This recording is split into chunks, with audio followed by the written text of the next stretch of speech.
What's up there, Workforce? Chris here with Work to Game, and I put out two videos last week. One with my thoughts with spoilers. I still tried to keep it pretty spoiler free for the role quests because I know a lot of people got their MSQ but haven't leveled all the roles yet. So that was just a courtesy that I extended there, but I don't expect the comments to necessarily be as forgiving on that, since I did say the video would have spoilers. And then this video, which is actually without spoilers and your response. So this is just you guys gushing about the game without spoilers, and a couple people that had some negative experiences. And I just wanted to kind of go over those comments. So we're going to start off with Amy.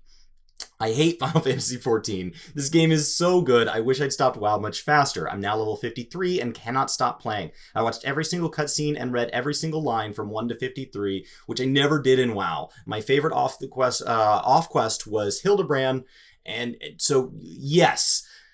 Welcome to the game. There is so much more story in this game, and I will say that, like, in my opinion, 1 to 30 is the worst part of this game. Alongside, like, the post 50 grind feels really like the gap between when you first ding 50 from experience and when you get into Heavensward content. Those are kind of the two hardest areas to slog through, in my opinion. That's just my personal take on it. I know a lot of people, and most people's opinion on where this game struggles most, most people would say that it takes place somewhere between where Heavensward gets going and when you create your character. And so for the fact that you're enjoying it basically in that range, I'm really excited to know that people are coming up on something good. When there's somebody new running into a space and they're really exciting, you know, say you bite into a bite of food at a restaurant and it's not good, and somebody comes in, they're like, oh, I'm so hungry, I'm excited, and you hear them walk in, you're like, oh, that's a bummer. They're about to have a major letdown of an experience. This is the exact opposite of that. I'm having one of the best gaming experiences of my life. And so when people are on their way up, I'm just so excited thinking about all the joy they have if they're already having fun when they get to the content that we're in today. So, Chris, at several spots during the game, I got so much hype, I was standing or screaming. I can only remember a handful of games that do that.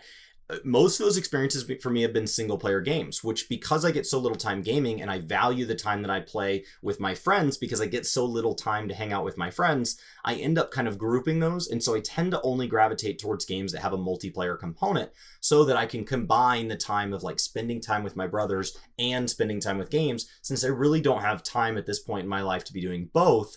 And so I don't get these emotional experiences. I just assume multiplayer experiences can't deliver that to me as an individual because they have to cater to all of us. But I was wrong. I mean, this is awesome. Chemistral. Shadowbringers really hit it home for me. I haven't been impressed with an expansion for years, and it really made me fall in love with the game.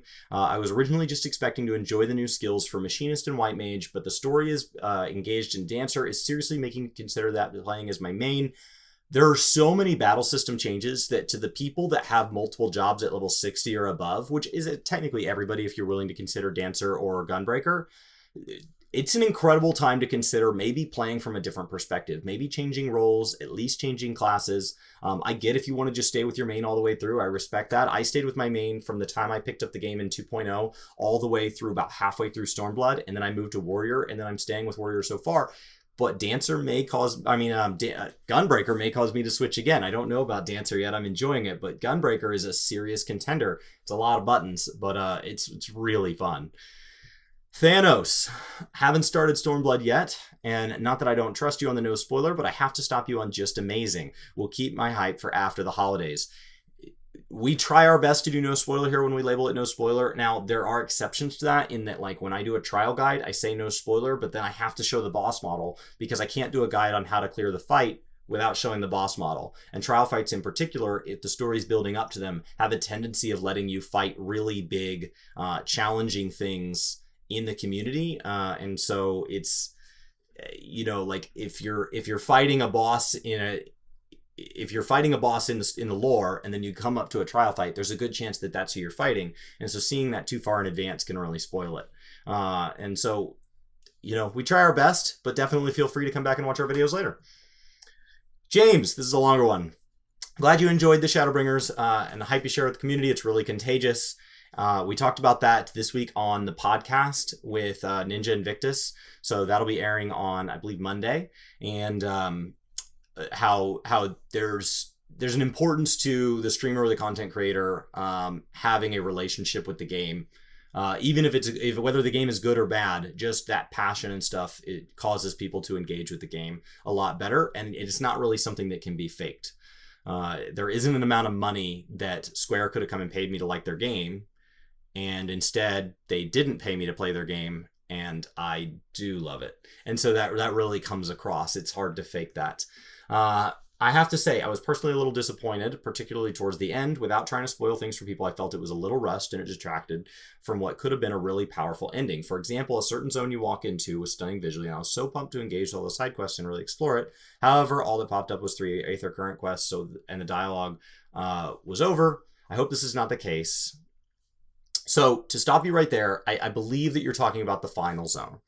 The final zone has very little to engage with. It has very few quests. It has it's very short on the story, and it is, it actually, I don't believe it even has gathering nodes off the top of my head.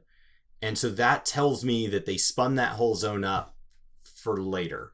One of the issues we had in Stormblood is when you go back to do things like add Namatsu, you're adding Namatsu to an existing zone. And so you kind of have to decide what level gatherer is going to be able to use Namatsu. You can't make it end game capped because it's meant to be this leveling content and it's in a leveling zone.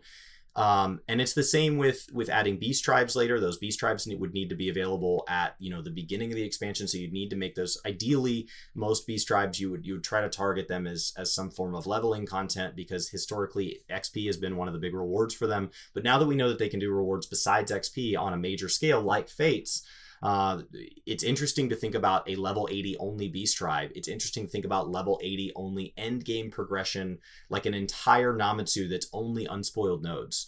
And so it's interesting to think about them earmarking a zone for future development. So I would hope, with how well refined the rest of the expansion was, with how incredible it was, with how consistent it was punching, that if we're feeling that there's some gaps in the game, I can tell you through the leveling process, I see 4 to 5 areas that I would actively want them to add a beast tribe to explore the lore, and I don't think we're getting 5 beast tribes, and that's not to say they couldn't spoil us and give us something out of thin air, right? And so I think they left a lot of openings to explore this content a lot deeper. I'm hoping that's a sign that the Relic quest will have some portion of it be out in the world, so that can cause us to explore these zones in a deeper way. I think that with the Crystalline Mean, they've really set that up to explore the first in a very deep and meaningful way.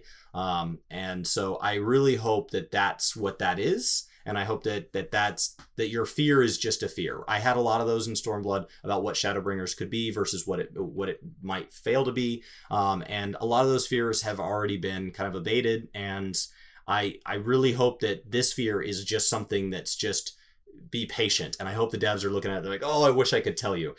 So that's kind of my hope.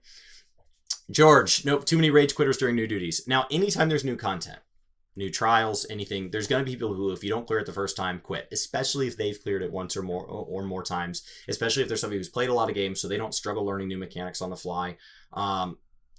You can't avoid that.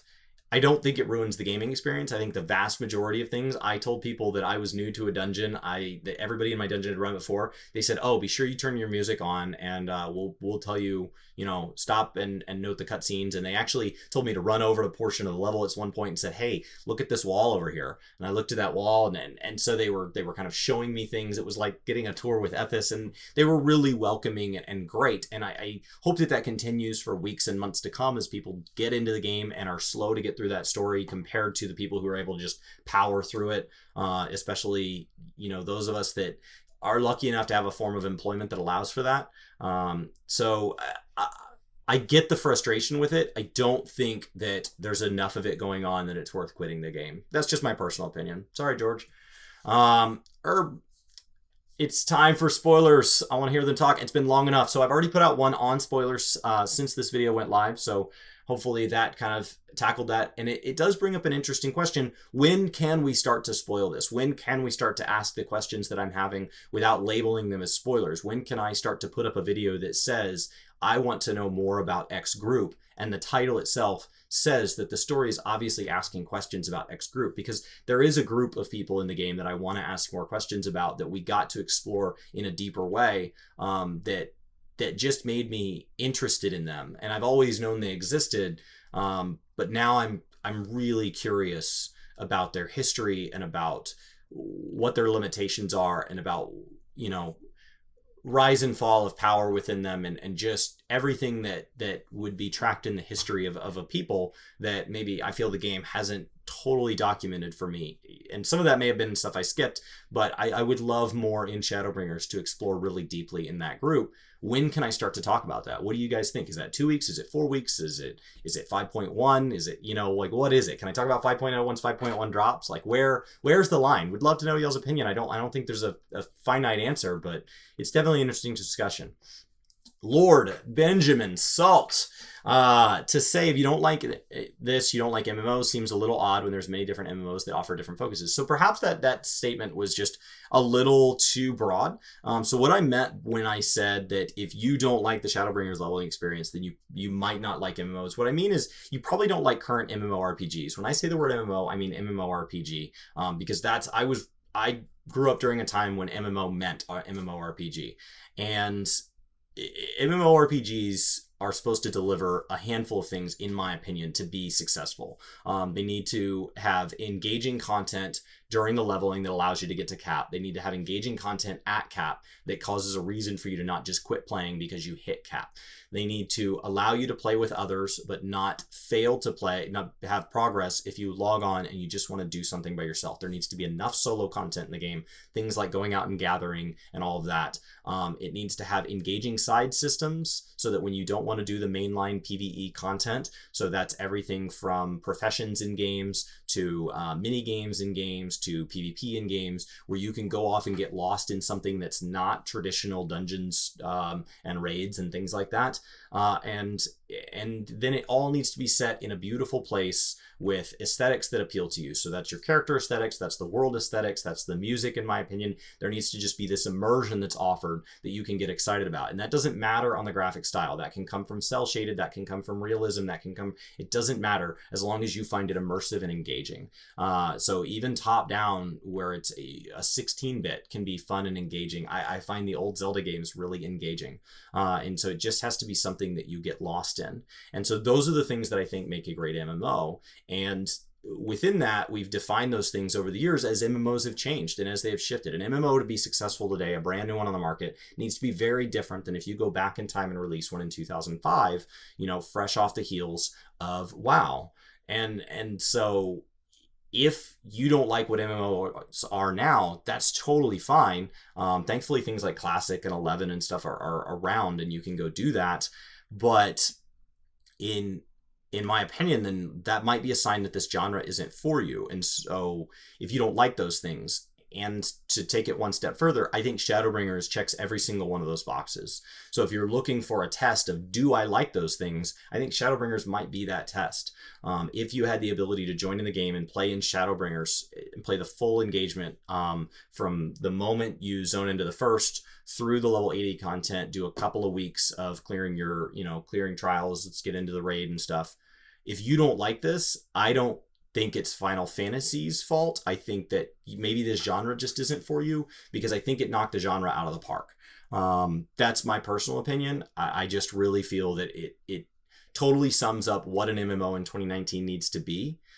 It does everything that I believe WoW BFA was trying to do. It does everything that an ESO expansion is trying to do. It does everything that I see Warframe try to do. Obviously, in its own way, there's flavor within each dev cycle, but they're all striving towards the same goal of appealing to MMO RPG players, and they're all doing it in the way they feel best. But I think that Shadowbringers just has such a broad and successful way of doing it so far that if you don't like Shadowbringers, I don't know that switching to BFA is going to make you go, oh, finally. I don't know that switching to ESO is going to make you feel at home. I think that there's a good chance that you're probably not going to be happy with any MMO on the market right now. And so it would be a good time to maybe try single player games, or maybe try a first person shooter, or maybe go try something that really breaks the mold. So if you like MMOs, but you don't like any of these, go try a non-MMORPG. Go try something like EVE Online.